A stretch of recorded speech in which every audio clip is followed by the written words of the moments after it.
Hi, and welcome to this episode of John's Motorcycle Rescue and Review. All right, guys, I cannot tell you how excited I am to have finally completed a 3-year project. About 4 years ago, I went and looked at purchasing a 1978 KZ1000. The bike was green and gold, just like this one. It was the same color scheme, and I just fell in love with that bike.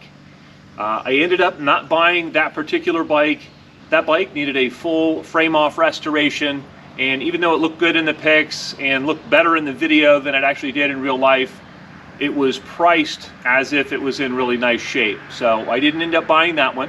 About a year later, I was able to pick up a pair of basket case KZ1000s. They were LTD models, but they came with most of the parts needed to convert the LTD to the A model style bodywork, and I thought that would be a great opportunity to make a clone of the bike that I really liked without spending nearly the high dollar amount of money. As it turned out, the project was not nearly as quick or easy or inexpensive as I thought it would be, and I have really put a lot of time and effort and money into making this bike into the bike that I wanted at the start. If you like great motorcycle related content and you want to help support this channel, you might want to consider becoming a member. Depending on the level of membership, members get additional bonus features such as early access to new videos and bonus content on this channel, and your support will help me continue to make good quality motorcycle content for you to enjoy. As far as the overall progress on the project goes, I was able to complete much of the progress on this project within the first couple of months of ownership, but I have had ongoing carburation issues with 2 different sets of carbs, and those issues have really sidetracked this project multiple times over the years. This past week, I just determined to finish this project up. I've been so close for so long, and so once again, I had the carburetors off the bike. I thought I was chasing a jetting issue, and I had changed my jetting multiple times, and I was still getting the same symptoms on the bike. So I went in and I found a couple of small issues with the carburetors, but the one thing that I noticed was that my slides were not always closing at the same height. What that meant was if I rolled on the throttle and off the throttle smoothly, they would close a little bit on the open side, and if I let the throttle snap shut, they would be all the way closed and the bike would shut off. I decided to get a second opinion on this just because I've been dealing with it for so long, and I took the carburetors down to BMA Cycles in Bainbridge, Pennsylvania, and the mechanic there was very helpful. He said that's absolutely not how it should be, and that the slides should close at the same height every time without exception, regardless of how you close the throttle. His second opinion there really kind of confirmed what I was thinking. So I immediately came home and pulled the slides out of the carburetor. I found that 3 out of the 4 slides were not traveling up and down through their range of motion as smoothly as I thought they should. And so I pulled each of the slides out. I made sure that they were completely clean. I used a little bit of Scotch-Brite to kind of smooth off any burrs on the slides. I did the same thing on the slide bores in the carburetors, and I just worked at those until I was able to easily slide each slide up and down in the bore. I put things back together and fired the bike up, and immediately I was able to get it to idle like it should, and the bike runs great throughout the rev range.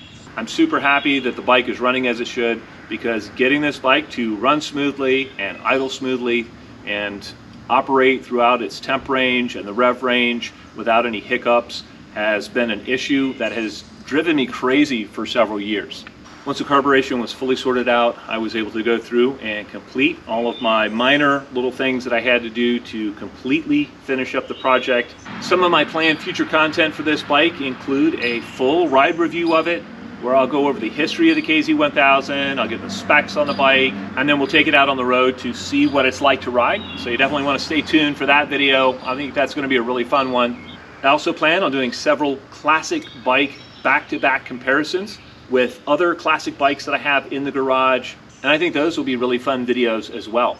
One of the reasons that I chose the LTD model as the basis for this project was because I like the mag wheels of the LTD versus the spoke wheels that are usually found on the A models. I also like the dual disc brakes on the front of the bike. Most of the A model bikes had a single disc brake up front and a drum brake in the rear. And to me, those are safety issues, and those bikes really didn't stock well. And I've also upgraded my brake lines on this bike to steel braided brake lines. The steel braided brake lines make a world of difference in how well this motorcycle stops. While I was doing that, I also converted to the .5 fluid. Over the years that I've been working on this project, I have had many people help me along the way. I want to just say a big thank you to Kawasaki Jim for your help early on this project. Your advice and your expertise has been invaluable. I also want to say thank you to Gene Reeser. I have bounced quite a few ideas off of Gene. Thank you to Pat and Son Kawasaki. I've ordered quite a few parts for this bike through them. I also want to say thank you to BMA Cycles for sharing their insight on the issues that I've had with this bike. And finally, I want to say thank you to my friend Rob from Rob's Rides YouTube channel. He's always a good sounding board for me for all things motorcycle. I've warmed it up a little bit. Let's take a listen to see what it sounds like.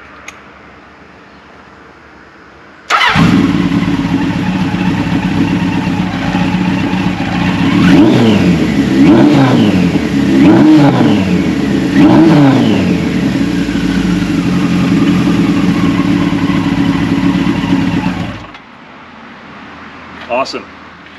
I'd love to know what you guys think. If any of you out there have a long-term motorcycle project that you've been working on, please feel free to comment in the comment section below. As always, I hope you found this video entertaining and informative, and until next time, enjoy the ride.